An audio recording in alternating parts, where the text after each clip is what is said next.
My best friend married my sister, who has Down syndrome. While she was fighting for her life, he gripped my hands and said, "Now it's time for you to understand why I really married her." The doctor said my sister was crashing. That was the word she used. Crashing. Like Rosie was a plane, or a market, or something that could be pulled out of a dive if the right hand stayed on the controls. It was 12:41 in the morning on February 21st, and I remember the time exactly because I was staring at the waiting room clock when the double doors opened, trying to convince myself that clocks in hospitals move slower than clocks anywhere else. Dr. Amara Okafor, maternal fetal medicine, 14 years, the kind of calm that only comes from having said terrible sentences many times, stood in front of us in a surgical cap printed with tiny suns. "The babies are stable," she said. "Rosie is not. Her blood isn't clotting the way we need it to. We're doing everything we can. I need you to prepare yourselves." Then she was gone, back behind the double doors, and the waiting room went back to being the quietest, loud place on earth. I put my hand on Ben's back. My best friend since we were 9, my sister's husband for 5 years. He was bent forward in the plastic chair with his palms pressed into his eyes, one knee bouncing, and a sound kept escaping him that was half prayer and half something breaking. "She's strong," I told him. "She chose you because you make her feel safe. Give her that now." Ben went very still. "I promise," he whispered. "What?" He stood up, and something in his eyes scared me more than anything Dr. Okafor had said. "Before they took her back, Rosie made me promise." She grabbed my hand and she said, "If I don't wake up, tell my sister everything." He pulled me down the corridor, past the vending machines, into an empty hallway where the fluorescent light buzzed like an insect. He gripped both of my hands hard enough that it ached. "Claire, it's time you understood why I really married her." "Ben, you're scaring me." He reached into his jacket. "It's much worse than you think. You'd better sit down." He held out a folded sheet of paper, soft at the creases, like it had been opened and refolded 100 times. My fingers shook as I took it. "To understand what was on that paper, and why it ended my family as I knew it, you have to go back more than 20 years, to a kickball field, a pink corsage, and a promise made by a 9-year-old boy who had no idea he'd spend his whole life keeping it. Let me back up. My sister Rosie has Down syndrome. She's a year younger than me, and for most of our childhood, the world treated that one extra chromosome like it was contagious. Kids laughed at the way she talked. They imitated her. Once, in 3rd grade, a girl named Kayla held her nose when Rosie sat down at the lunch table, and the whole table moved, all at once, like a flock of birds. I stepped in front of my sister like a shield, every single time. It's the first job I ever had, and the only one I never quit. Then there was Ben. Ben Calloway moved to our street the summer I turned 9. He never had to be asked to be kind to Rosie. And that's the thing I need you to understand, because everything that comes later depends on it. Kindness that has to be requested is a transaction. Ben's wasn't. When the other kickball captains rolled their eyes and picked Rosie dead last, Ben picked her first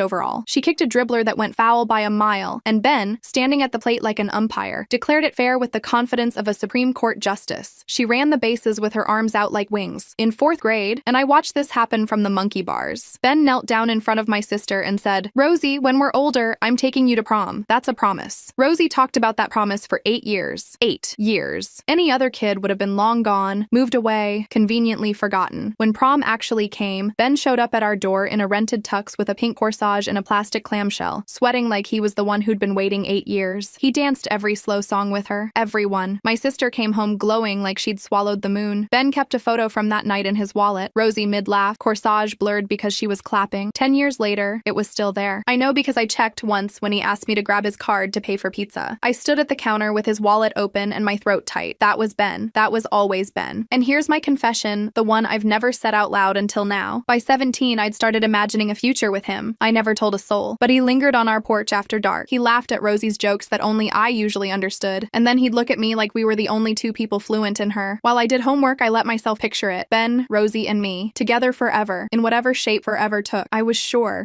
in the way you can only be at 17, that he pictured it too. Then, when I was 22, Ben knocked on our door holding a small velvet box. My heart nearly burst. This was it. "Can I talk to Rosie?" he asked. I stared at him. "Rosie?" I stepped aside without a word, because my body kept functioning after my brain stopped. From the kitchen window, I watched my best friend kneel between my mother's tomato plants in front of my sister. Her hands flew to her mouth. She nodded so hard her curls bounced. That night, I cried into my pillow so no one would hear, and I thought something ugly. Something I'm still ashamed of. He can't really want her. There has to be another reason. I had no idea how close I was to the truth. I just had the villain wrong. Here's the first thing that should have warned me. The first thread I should have pulled. My parents didn't even blink. Think about that. Their daughter. A daughter they'd spent 21 years wrapping in bubble wrap. A daughter my mother once said in my hearing would always need us. Comes in from the garden engaged, and there are no questions. No family meeting. No, let's slow down and talk about what this means. My mother just smiled and said, "Ben will take such good care of her." Calm, certain, like reading a line she'd rehearsed. My father shook Ben's hand in the kitchen and held it a beat too long. I told myself it was relief. Parents of disabled kids spend their whole lives terrified of the question, what happens to her when we're gone, and here was the answer. 6'1", standing in their kitchen. Of course they were calm. I told myself that, and it worked, mostly the way a tarp works over a hole in a roof, but my hands were cold for the rest of that night, and I didn't know why. The second warning came at the wedding. It was a small ceremony at St. Bridget's the following spring. Rosie wore our grandmother's pearl earrings and told everyone in the receiving line, individually, that she was married now, in case they'd missed it. Ben cried when she walked down the aisle. Real tears. I was standing close enough to hear his breath stutter. I watched him slide the ring onto her finger and wondered if I had ever really known my best friend, because the man at that altar wasn't performing anything. Nobody's that good. But before the ceremony, I'd gone looking for my father because the photographer needed him, and I found him in the little vestry room off the side of the chapel, with Ben. My father was pressing a thick manila envelope into Ben's hands, and Ben, I will never forget this, looked like a man being handed something dead. He tried to give it back. My father closed both hands around Ben's, folding the envelope into his grip, and said something low that I couldn't hear. Then Dad saw me in the doorway, and his face did this thing I'd seen 1,000 times across conference tables when I was a kid doing homework in the corner of his office. It smoothed. Instantly. Poured concrete smooth. "Photographer's ready," I said. "Wonderful," said my father. At the reception, during his toast, my father patted Ben's shoulder and said, "You chose well. You chose well. Not welcome to the family. Not we love you. You chose well. Like closing on a property. Like a business deal." That sentence bothered me for years. A splinter under the skin of every holiday. I didn't know why yet. I asked Ben about the envelope once, months later, at a barbecue, casually. "What was Dad giving you before the ceremony? Looked serious." Ben's tongue stopped over the grill for half a second. "Wedding stuff," he said. "Your dad likes documents." That was the first time in 15 years of friendship that Ben Calloway lied to my face, and I let him, because the burgers were burning, and because I wanted to. 3 years passed, and here's the part that made the truth almost impossible to find. They were happy. Not brochure happy. Actually happy, in the specific, unglamorous, load-bearing way that real marriages are. They moved into a little yellow house on Alder Street, 4 blocks from the garden center where Rosie worked Tuesday through Saturday, watering things and alphabetizing seed packets and telling customers more than they ever needed to know about dahlias. Rosie called me every morning at 9 o'clock to describe her outfit. Every morning. 9 sharp. Ben brought her flowers every Tuesday for no reason. Pink carnations, bought from her own store, from her own register, so she could ring up her own bouquet, which she found so funny it never once got old. He knew every line of Mamma Mia, and would perform the Pierce Brosnan parts badly, on request, at full volume. If it was an act, it was a perfect one. And I'm telling you, as the person who has spent a lifetime watching people perform kindness at my sister, the exaggerated patience, the volunteer of the month voice, there is no performing that. You can fake a wedding. You cannot fake Tuesday number 143, which is why I did such a good job burying what I heard at Thanksgiving. I'd come out to the garage to find the folding chairs. The door to the driveway was cracked, and my father and Ben were standing by his workbench, and I caught it mid-sentence. My father's voice in a register I'd never heard him use with Ben. Flat, cold, attorney cold. "You'll take it and you'll smile." And Ben, quiet and shaking, "Put it back where it came from. I'm begging you, where it came from." I stood there holding 2 folding chairs like an idiot, and my stomach dropped through the garage floor, through the foundation, into the dirt. Then my mother called for the gravy, the door opened, and both men turned into different people so fast it was like a channel changing. Later, on the porch, I cornered Ben. "What was that? In the garage?" He looked at me for a long moment, and I watched him choose. I actually watched the decision move through his face. "Your dad and I disagree about money sometimes," he said. "It's nothing, Claire. Eat your pie." His hands were shaking, both of them. A grown man's hands shaking around a paper plate of pecan pie. I told myself it was pride. Ben made $52,000 a year as a pediatric physical therapy assistant at Riverside Children's, and my father was the kind of man who thought writing a check was a form of speech. Rich father-in-law tries to help, proud son-in-law refuses. It's the oldest story in the suburbs. I told myself that story so well I almost got a byline. Put it back where it came from. It took me 2 more years to understand that sentence. When I finally did, I had to pull my car over. I should tell you what I do for a living, because it matters. I'm a probate paralegal. 8 years at Hartwell and Boone, 40 minutes from my parents' town, estates, trusts, conservatorships. I spend my days reading the financial wreckage families leave behind, tracing where money was supposed to go and where it actually went. My father used to joke at parties that the law was the family business now. Everyone would laugh. He'd catch my eye and raise his glass. He was a trust and estates attorney, my father. Thomas Merrill of Merrill and Associates, 34 years in practice, the man half the county called when Grandma died. People trusted him with the thing they loved most, which, as he liked to say in his little Rotary Club talks, was never the money. It was the people the money was for. Sit with that one. I'll wait. 2 years ago, my firm sent me to a continuing education seminar on special needs trusts, third-party SNTs, remainder beneficiaries, trustee accountings, the machinery families build so a disabled loved one is provided for without losing benefits. Standard stuff. I was half listening, eating a cold Danish, when the instructor said, "The most dangerous trustee is a family member no one ever thinks to check." And a thought walked into my head, uninvited, wearing my grandmother's perfume. Whatever happened to Grandma Rose's estate? My grandmother, my father's mother, died when I was 8. She'd adored Rosie, named her, practically. Rosie is Rosemary after her. Grandma Rose had a paid-off house, a school teacher's pension she'd never spent, and CDs she rotated like crops. And in 20 years, I had never once heard a single adult say where any of it went. When I was a teenager, my mother had waved a hand. Grandma left a little something. It went to Rosie's therapies, honey. It's long gone. I was a probate paralegal sitting in a seminar about trusts, and I realized I had never seen one piece of paper about my own grandmother's estate. So I did what I do all day for strangers. I pulled the county probate index, public record, 10 minutes. The will was right there. Admitted to probate the year I turned 9. And Grandma Rose had not left a little something. She left everything. The house, which sold for $310,000, the CDs, the life insurance, $463,000 by 118 years in total after expenses, to one beneficiary, the Rose Merrill Trust, established for the sole benefit of my granddaughter, Rosemary Claire Merrill, sole trustee, Thomas Merrill. I sat in my car in the parking garage doing math with my thumb on my phone screen. Rosie's therapies growing up were school-based and covered. Her medical care ran through Dad's insurance and then Medicaid. Speech camp was maybe $2,000 a summer. There was no version of the arithmetic where "it's long gone" was an innocent sentence. $463,000 in 2006 doesn't evaporate on swim lessons. Invested even lazily, it should have been north of $800,000 by now, waiting for her. My hands were cold on the steering wheel. That night, I called my mother, kept my voice light, said a client matter had reminded me of Grandma Rose. Whatever happened with all that? A pause. A tiny, greased, ready pause. Oh, honey, that's ancient history. Your father handled everything. You know, trusts are literally his job. Trusts are literally his job. That's the sentence I used to put myself back to sleep. He's a professional. There are rules. There are accountings. Nobody steals from their own daughter. I let it go. God help me. I let it go. Because the alternative was unthinkable. And because Rosie was happy. And because 6 weeks later, she called me at 6:40 in the morning. Not 9, 6:40, protocol shattered, whispering like the news was a bird she didn't want to startle. I'm going to be a mom. Twins. I sat down on my kitchen floor and cried into my bathrobe. All our lives, people had talked about Rosie's future in the past tense. Now look at her. Now look. I drove over that weekend for a family dinner, floating. And this is the last red flag, the one that finally wouldn't be buried. My parents were not floating. My mother's face when Rosie said the word twins did something complicated. Joy arriving and then being escorted out by something that looked, for one indecent second, like fear. My father set down his fork, and the first words out of the estate attorney's mouth upon learning he would be a grandfather were, "Well, that changes something structurally." Structurally. After dinner, he called Ben into his study. I was in the hall closet getting coats, 4 feet from the cracked door, and I heard my father say in the attorney voice, "Children change the calculus. The documents need revisiting." Ben came out gray. Actually gray, like recycled paper. "Estate stuff," he said to me before I could ask. "Your dad likes documents." The same sentence as the wedding, word for word. People reuse lies like they reuse passwords, and this one had been protecting something for 8 years. I lay awake that night listing everything. The calm at the engagement. The envelope in the vestry. You chose well. Take it and smile. Put it back where it came from. A vanished $463,000. Children change the calculus. I promised myself that after the babies came, I'd ask the questions for real. Get the trust instrument. Request an accounting. I knew exactly which letters to send. I draft them for strangers every week. I was still rehearsing how to ask without detonating my family when, at 34 weeks, everything went wrong. It was the night of February 20th. Severe preeclampsia. Rosie's blood pressure spiking. Then the placenta starting to fail. Then words through a phone. Emergency C-section, come now. You know the middle of this story already. The waiting room. 12:41 a.m. Dr. Okafor and her cap of tiny sons. The babies are stable. Rosie is not. Prepare yourselves. And Ben pulling me into the buzzing hallway, gripping my hands. It's time you understood why I really married her. The folded paper, soft at the creases. I opened it under the fluorescent light. The letterhead was from my father's law firm, Merrill and Associates, attorneys at law. The same letterhead I'd grown up seeing on our kitchen counter, in my college recommendation letters, in the frame in his lobby. Below it, a payment schedule, dated March 14th, 5 years earlier, 11 days before Ben knocked on our door with a velvet box. Quarterly payments of $6,550, 40 quarters, 10 years, $250,000, payable to Benjamin R. Calloway, on one condition, stated in the flat language I read every day at work, and will never read the same way again, contingent upon the marriage of B. Calloway to Rosemary C. Merrill, and continuing conformance with the confidentiality provisions herein. There was a liquidated damages clause. There was a non-disparagement clause. My father had drafted my sister's marriage like a commercial lease. At the bottom of the page, 3 signatures. My mother's, my father's, and my best friend's. The hallway tilted. I heard myself say, from very far away, "You signed it." "Yes," Ben said. "They paid you to marry her." "Yes," Ben said. "Sit down, Claire, because that's the smaller half." We ended up in the hospital chapel, because it was empty, and because the waiting room had ears. 3:10 a.m. 2 rows of padded pews and a fake stained glass window lit from behind by a bulb. Somewhere above us, surgeons were fighting for my sister's life, and in that little little room, Ben took the past decade apart, piece by piece, and handed it to me. When I decided to propose, he said, I went to your dad first. Old-fashioned, I wanted his blessing. He laughed, one broken syllable. I sat in that study and told him I'd loved Rosie since we were kids and I wanted to marry her, and he looked at me like I'd finally arrived at a meeting he'd scheduled years ago. He didn't say congratulations. He opened a drawer and slid that paper across the desk. He offered to pay you. He called it formalizing expectations. Said caregiving is labor and labor gets compensated, and every marriage is an economic arrangement. Some are just honest about it. Ben's jaw worked. I stood up to leave. I told him I didn't want a cent. I wanted his daughter. And that's when he stopped selling and started being your father. I waited. He said Rosie's capacity to marry could be questioned, that a guardianship petition takes one afternoon, and he knew every judge in the county by their first names. He said, sign it, and everything will be smooth. Refuse, and you will never be alone with her again. Ben looked at the fake window. He wasn't offering me money, Claire. He was showing me the leash. The paper wasn't a payment. It was a hostage exchange, and I was trading myself in. So you signed. I signed, and he handed me my own copy. And you know what he said? He said, keep it somewhere safe. Remember what it says about you. Ben's voice cracked. That was the design. If I ever talked about anything, he'd hold that page up and the whole world would see a broke 20-something who took $250,000 to marry a disabled woman. Who'd believe another word out of my mouth? He built my silence out of my own signature. Your dad doesn't buy people. He drafts them. The envelope in the vestry. Take it and you'll smile. My stomach had been ahead of my brain for 8 years. The payments, I said. You took them? They come whether I want them or not. Quarterly, like clockwork, from something called Merrill Family LLC. He pulled out his phone, opened a credit union app, and turned the screen toward me. An account labeled, in Ben's plain way, Rosie. Balance, $151,206.14. Every payment, he said. Every cent plus interest. 5 years. I never touched it. It was never mine. I've just been holding it until I could figure out how to give it back to her without him twisting that too. He swallowed. And then 2 Thanksgivings ago, I found out there was no giving it back because of where it was coming from. The garage, I said. Put it back where it came from. Ben nodded slowly. He'd had wine that night. He got sloppy. He was needling me about the account. He knew I wasn't spending it, and it offended him, like I was refusing to stay bought. And he leaned in and said, you think that money's mine? You think I'd spend my money on this? Ben closed his eyes. He said, her grandmother left her a fortune, and I'm the trustee. And if a little of it buys her a husband, that's the best purchase that trust ever made. Poetic, isn't it? The chapel was absolutely silent. It's Rosie's money, I said. My voice didn't sound like mine. The trust. Grandma Rose's trust. He's been paying you with Rosie's own inheritance and laundering it through an LLC so the trail dirties me, not him, Ben said. Yes, I have the misdirected email to prove it. He CC'd me by mistake once, forwarding a transfer confirmation. Q3 distribution, RM trust to MF LLC. I've kept everything, Claire. The contract, the statements, the email. I've been building a file for 2 years, and I have been so afraid of him that I've just been holding it and bringing her flowers on Tuesdays. I thought about $463,118 becoming, it's long gone, honey. I thought about the number I'd calculated in a parking garage. I understood, finally, all of it. Why my parents hadn't blinked at the engagement. A married Rosie, tended by a husband stitched into the secret, would never need a professional trustee, a conservator, an accounting, an outside pair of eyes. The marriage wasn't just bought. The marriage was the cover-up. Why tonight? I whispered. Why does Rosie? I stopped. Ben, does Rosie know? And Ben Calloway, who had lied to my face exactly twice in 22 years, both times about this, looked at me with wet eyes and told the truth. I told her on our first anniversary. I couldn't build a marriage on his paper. I sat her down and told her everything and gave her the chance to leave me. He wiped his face with the heel of his hand. She was quiet for the longest time. Then she asked, is the paper why you bring me flowers? I said no. And she said, then the paper isn't why we're married. He laughed and broke at the same time. 11 words. Your sister needed 11 words for something I'd been drowning in for a year. She's known for 4 years, Claire. She's the bravest person in this family, and everyone thinks we've been protecting her. Then why? We were waiting until the twins came to blow it all up. Lawyer, accounting, all of it. Her plan, her timeline. After the babies, we tell Claire, and Claire will know what to do. She's been saying that for months. Claire will know what to do. He gripped my hands again, the way he had in the hallway. And tonight on the gurney, when everything was going wrong, she pulled me down and made me promise. If she didn't wake up, the truth wasn't allowed to die in that operating room with her. At 4:52 a.m., Dr. Okafor came and found us in the chapel. Later, she told me she'd looked in 3 waiting rooms first. She's stable, she said. It was close. She needed a lot of blood products, and she is going to be in the ICU for a while. But your sister is still with us. She's a fighter. Ben made a sound I have never heard a human being make, folded in half over the pew, and I put my hand on his back, the same spot as before, a different world, and looked up at the fake stained glass, and made my sister a silent promise of my own. You're right, Rosie. I know exactly what to do. The twins came out of the NICU in 19 days. Theo, 4 pounds 1 ounce, furious about everything, and his sister, unnamed for almost a week while Rosie considered the matter from her ICU bed like a queen reviewing petitions. She named her Rose. Grandma sent her money home, Rosie told me, matter of fact, with a newborn on her chest. I'm sending her name forward. That's my sister. People spend their whole lives underestimating her, and she spends her whole life letting them, and I honestly can't tell you which is the greater act of patience. While she healed, I went to work. The first Monday in March, I sat in the office of Miriam Kessler, 31 years in trust and fiduciary litigation, a corner office that smelled like lemon oil and paper, a woman who has removed more trustees than some judges. I put everything on her conference table: the payment schedule, Ben's statements, the misdirected email, my probate index printouts, my parking garage math. Miriam read for 20 minutes without speaking. Then she took off her glasses and said, "In 3 decades, I have seen trustees loot trusts for boats, for girlfriends, for casinos. I have never seen one commission a marriage as an internal control." She looked at me. "Your father is very intelligent. Intelligent people build elaborate traps and then live in them. Let's go knock on his." The preservation letters went out that afternoon to my father, to Merrill and Associates, to the LLC's registered agent, spoliation warnings, litigation hold, the works. I've mailed 100 of those letters for clients. You cannot imagine what it does to your hands to proofread one addressed to your childhood home. Miriam brought in Daniel Reyes, CPA, certified in financial forensics, 12 years with IRS criminal investigation before going private, a soft-spoken man who builds flowcharts the way other people confess. Once the subpoenas and document demands started producing bank records, Daniel reconstructed 17 years of the Rose Merrill Trust on a whiteboard in 4 colors. The trust received $463,118 in 2006. Daniel traced $391,147 going out. $120,000 investment in my father's office building partnership, 2009, never repaid. $60,000 in trust administration consulting paid to my mother over 6 years for a trust with 1 beneficiary and no activity. The country club, the kitchen remodel, the quarterly wires to Merrill Family LLC and out to Ben, dressed up in the ledger as beneficiary support eye care services, and 1 line item that Daniel circled and slid across the table to me without a word, because he'd already figured out who I was. Tuition disbursements, 2016 through 2018, $38,400. My college. The degree that made me a probate paralegal. The skills I was using at that exact moment to read the ledger. My father had paid for it with my sister's inheritance, and the fact that he'd used her stolen money to train the person who would eventually catch him is the closest thing to justice as poetry I expect to see in my lifetime. I went into the hallway and was sick, and then I came back in and kept working, because that's the job. On April 3rd, Miriam filed the petition in probate court: compelled accounting, removal of trustee, surcharge for breach of fiduciary duty and self-dealing, constructive trust over the LLC. Rosie was the petitioner. Her name, her case. She signed the paperwork at her kitchen table with her favorite green gel pen, next to a supported decision-making agreement naming me and Ben as her supporters. Her decisions? Our backup. Exactly the arrangement my father had spent 5 years making sure she'd never need. Green means go, Rosie said, and signed. My father's response arrived through his lawyer 11 days later, and it told me everything about who he'd decided to be. He didn't deny, he didn't settle. His opening move was a motion questioning Rosie's capacity to bring the petition at all. His own daughter. His first instinct, cornered, was the same leash he'd shown Ben in the study: question her mind and make the problem disappear. It detonated in his face. The court investigator visited the Yellow House and got a 40-minute tour of the twins' room and a detailed briefing on Dahlia's. Rosie's longtime physician submitted a capacity evaluation that used the phrase entirely intact twice. And at the May hearing, Judge Eleanor Park of the Probate Division, 19 years on that bench, peered over her glasses and said, "For the record, the court notes with some interest that the trustee's first substantive filing questions the capacity of the beneficiary whose funds he administered for 17 years, without ever once finding her capacity relevant. Motion denied." I watched my father's shoulders from the 3rd row. I watched the exact moment he understood that he was not the smartest person in a room anymore, and that the room had noticed. After that, it came apart fast. Miriam and Daniel's exhibit binder did the talking. Exhibit C, the payment schedule; Exhibit F, the trust ledger; Exhibit J, the misdirected email, Bates stamped, time-stamped, undeniable. Faced with a surcharge trial his own records would narrate, my father folded on a Tuesday in late June. The settlement, full restitution of $472,000, principal plus lost growth, funded by the sale of the lake cottage, the liquidation of a brokerage account, and a lien on the house I grew up in. Both my parents permanently removed and barred as fiduciaries. Hannah Liu, a licensed professional fiduciary, appointed successor trustee of the Rose Merrill Trust, with annual accountings filed with the court forever. Miriam sent the file to the state bar the same week. She was never not going to. My father, 34 years an attorney, resigned his license with disciplinary charges pending, rather than sit for a hearing where Exhibit C would be read aloud. In August, the district attorney's elder and dependent adult unit reviewed everything and, with restitution complete, deferred to the victim's wishes on charges. The victim's wishes. They sent an investigator to ask Rosie what she wanted. Rosie thought about it for 2 days. Then she said, "He has to say sorry to Ben, out loud, and he doesn't get to be my money person ever again. That's all. That's all." She held our father's freedom in her hands, the daughter he'd priced, packaged, and papered over. And and she asked for an apology and an accounting. I've stopped calling it naive, what my sister does. It's not naive. It's mercy from a position of total victory, and it is a level of power my father will never understand as long as he lives. He gave the apology in Miriam's conference room in September. 4 sentences, read off a folded page. His voice sanded down to nothing. Ben listened with his hands flat on the table. Rosie held Ben's arm and nodded along like she was helping him get through it. The sign came off the brick downtown in October. Merrill and Associates. Gone. You can still see the ghost of the letters when it rains. The 151,206.14. Ben's untouched account. Every cent of the price they'd put on my sister went into the restored trust the day Hannah Liu took over. Ben wired it himself and then sat in his car in the credit union parking lot for an hour. He told me it was the first time in 5 years he could feel his own hands. And the $38,400. My tuition, her money. I'm paying back into the trust myself. $400 a month. Miriam told me no court would ever require it. I wasn't a fiduciary. I hadn't known. I told her that wasn't the point. It wasn't a gift if my sister never got the chance to give it. For the record, when Rosie found out I was doing it, she called me at 9 a.m. and said I was being very dramatic and that she was putting the money in the twins' college fund. So hurry up. My parents sold the house in the fall to clear the lien and moved to a condo 2 towns over. My mother writes to Rosie every week. Real letters in her looping church bulletin cursive. Rosie keeps them in a shoebox. She's opened some. Mom came to my apartment once in May before the settlement, carrying shoeboxes of records like an offering, and she stood in my doorway and gave me the closest thing to a why that I will ever get. You have to understand, she said. We watched how the world treated her. Nobody was ever going to choose her, so we made sure someone did. I stood there with 15 years of holidays going up in flames behind my eyes, and I told her the truth quietly and closed the door on it. Someone chose her when he was 9 years old, Mom, on a kickball field, for free. You didn't buy her a husband. You paid for the one thing on earth that was already hers, and you paid for it with her money. Rosie says maybe the twins will meet their grandmother someday. Maybe when they're bigger. Maybe. It's her call. It was always supposed to be her call. That's the entire point. And I have made a full-time hobby of watching people finally have to wait for my sister's decisions. As for my father, silence. 1 card at Christmas, unsigned inside, as if his name had become something he couldn't afford to put on paper anymore, which, in every way that matters, it has. Last Tuesday, I drove out to the yellow house on Alder Street. Rosie was on the porch steps with the twins staging what appeared to be a hostile takeover of a pot of dahlias. Rose had dirt in her curls. Theo was furious about everything, as is his custom. My sister was wearing her name tag from the garden center, back at work Saturdays now, because she likes people to know her name and her business, which is, if you ask me, the family's healthiest relationship with information. 9 a.m. calls have resumed, upgraded to video, so the twins can attend. Ben came out with pink carnations, Tuesday number who's even counting, and Rosie rang an imaginary register and gave him imaginary change, and their daughter clapped at the ceremony like it was the finale of something, which I suppose it is. Every week. A finale every single week. At some point, Ben's wallet was out. Pizza. Again, some traditions are load-bearing. And I saw it. Still there behind the cards. Prom night, Rosie mid-laugh, the corsage a pink blur. And tucked behind the photo now, folded small, 2 hospital bracelets, ink going soft, baby A, baby B. I thought about the girl at the kitchen window, 22 years old, watching a proposal happen to the wrong sister, thinking the ugliest thought of her life. He can't really want her. There has to be another reason. I was right about the paper. I was wrong about everything else. There was another reason, and it hung in my father's study for years dressed up as Prudence. And it took all of us this long to drag it into the light. 2 people so sure that no one could love my sister for free that they used her own inheritance to pay for what was never for sale. The money is home now. The accountings are filed. The trust has my niece's name on the paperwork right under her mother's, and a stranger with a license watches over every cent forever, which is the most romantic sentence a probate paralegal knows. In 4th grade, a boy knelt down in front of my sister and made her a promise. More than 20 years later, I watched him carry her a watering can like it was a crown. He's still keeping it.